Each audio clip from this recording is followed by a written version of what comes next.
সাবানের ঠান্ডা গন্ধ, অবিরাম জল পড়ার শব্দ, আর স্নান করতে করতে আমার মায়ের খোলা গলায় নিজের মনে গেয়ে যাওয়া রবীন্দ্রসঙ্গীত। আমার কাছে রবীন্দ্রনাথ মানে এই সব। আমার কাছে রবীন্দ্রনাথ মানে 25শে বৈশাখের আনন্দ উৎসব নয়, 22শে শ্রাবণের ব্যথা নয়, জোড়াসাঁকোর ঠাকুর বাড়ি কিংবা বোলপুরের বিশ্বভারতী। আমি কোথাও তাকে তেমন করে পাই না যেমন পাই আমার মায়ের খোলা গলার গানে। তবে তাও যেমন তেমন কিংবা যখন তখন নয়। সন্ধ্যের অন্ধকার ঘনিয়ে আসা শেষ বিকেলে মা যখন অফিস থেকে ফিরে স্নানঘরে শুদ্ধ হতে যায়, তখন। আমার মা কখনো গান শেখেনি। কেন শেখেনি? এমন গলা। মা বলেন, রবি ঠাকুরের গান তো তানের নয়, প্রাণের। আসলে তার মুখেই এমন কথা মানায়, কারণ বাড়ির পরিবেশ থেকে পাওয়া শিক্ষায় মাকে তৈরি করে দিয়েছিল।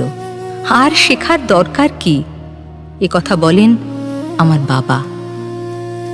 মা যখন কলঘরে তার প্রাণের গান গাইতে থাকে, তখন জলের ঝিরঝিরে শব্দগুলো যেন সহস্র বীণা হয়ে গানের কথাগুলোকে সুরের সঙ্গে একাকার করে দিয়ে আমার শরীরে ঢুকে যায়। আমি বুঝতে পারি এখন আমার আর রক্ষা নেই। আমি এখন আর কিছুই করতে পারবো না, শুধুই শুনে যাওয়া ছাড়া। তাই মা স্নানঘরের দরজা বন্ধ করলেই আমি বাইরে কান পাতি। আমি কিন্তু সব শব্দের অর্থ বুঝি না। সেদিন মা গাইছিল, যা হারিয়ে যায় তা আগলে বসে রইব কত আর, আর পারিনে রাত জাগতে হে নাথ, ভাবতে অনিবার। অনিবার, অনিবার শব্দের অর্থে এসে আমি হোঁচট খেয়েছিলাম। আর মাও বোধহয় সব কথাগুলো জানা না থাকায় ঘুরে ফিরে ওই 2 লাইনই গাইছিল।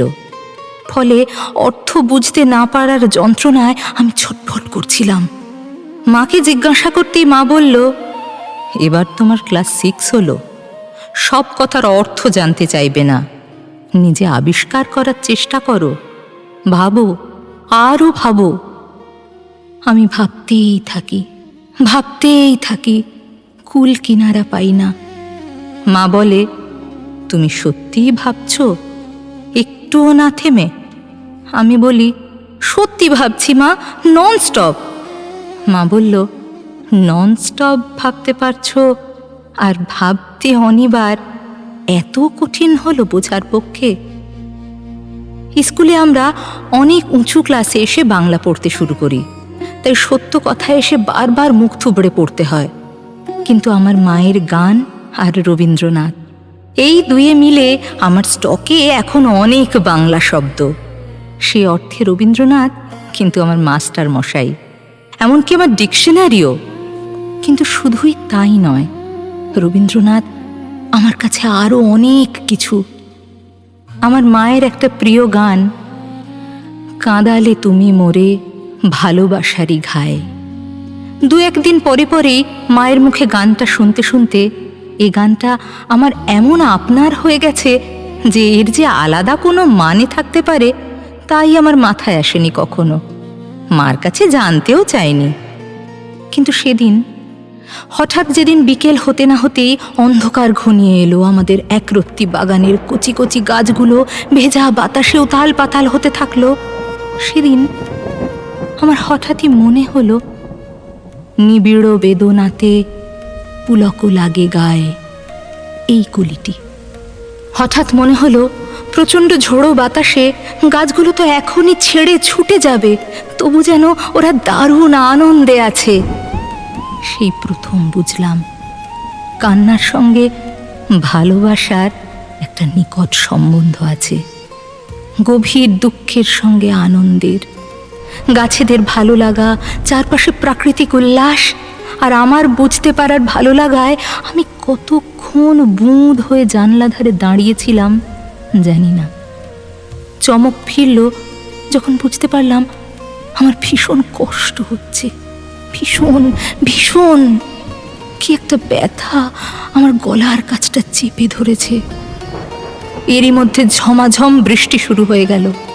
আমার কষ্ট, আমার ভালো লাগা সব কিছুকে ছাপিয়ে বৃষ্টির ধারা আমার সারা শরীর ঝাপটায় ভিজিয়ে দিল। জলের ঝাঁট থেকে ঘরদুয়ার বাঁচাতে মাঝে কখন জানালা বন্ধ করতে শুরু করেছে টেরই পাইনি। টের পেতেই জানতে চাইলাম, অভিসার মানে কি মা? মা বললেন, অভিসার আবার কোথায় পেলে? কেন, তোমার গানে? আমার গানে অভিসার? ওহো, তোমারও অভিসারে যাব অগম পারে। হ্যাঁ, ওখান থেকে।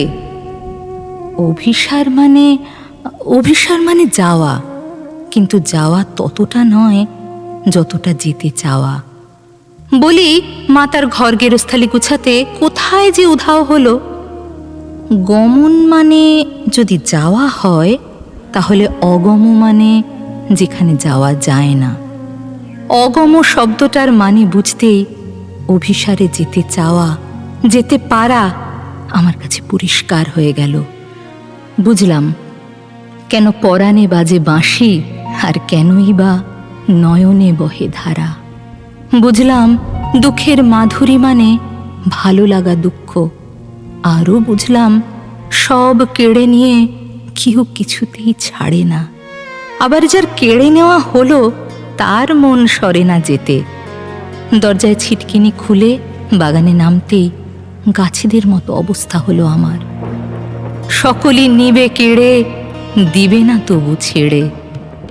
মন সরে যেতে ফেলিলে কি দায়। ভিজতে ভিজতেই বুঝতে পারলাম এ কথার আসল মানেটুকু।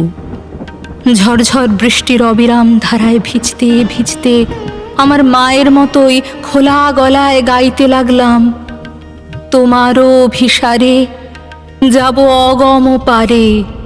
চলিতে পথে পথে বাজুকো ব্যথা পায়ে, কাঁদালে তুমি মোরে ভালোবাসা। জানালায় চোখ পড়তেই দেখি আমার মতো করে মা আমার গান শুনছে। চোখাচোখি হতেই বলল, ঢের হয়েছে, উঠে এসো এবার। সপসপে ভেজা জামায় ঘরে ঢুকেই দেখি বাবা ফিরে এসেছেন কখন। বললেন, বৃষ্টিতে ভিজতে ভিজতে বর্ষার গান এলো না মনে?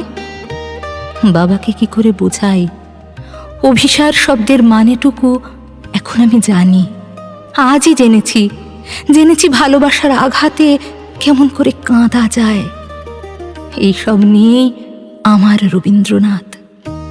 আমার রবীন্দ্রনাথকে আমি এভাবেই মেঘলা আকাশে, বাদল বাতাসে, মায়ের স্নানের শব্দে, সাবানের গন্ধে, বিকেলের মরে যাওয়া আলো অন্ধকারে বারবার পেতে চাই। বছরের পর বছর, প্রতি বছর, যত দিন যাবে।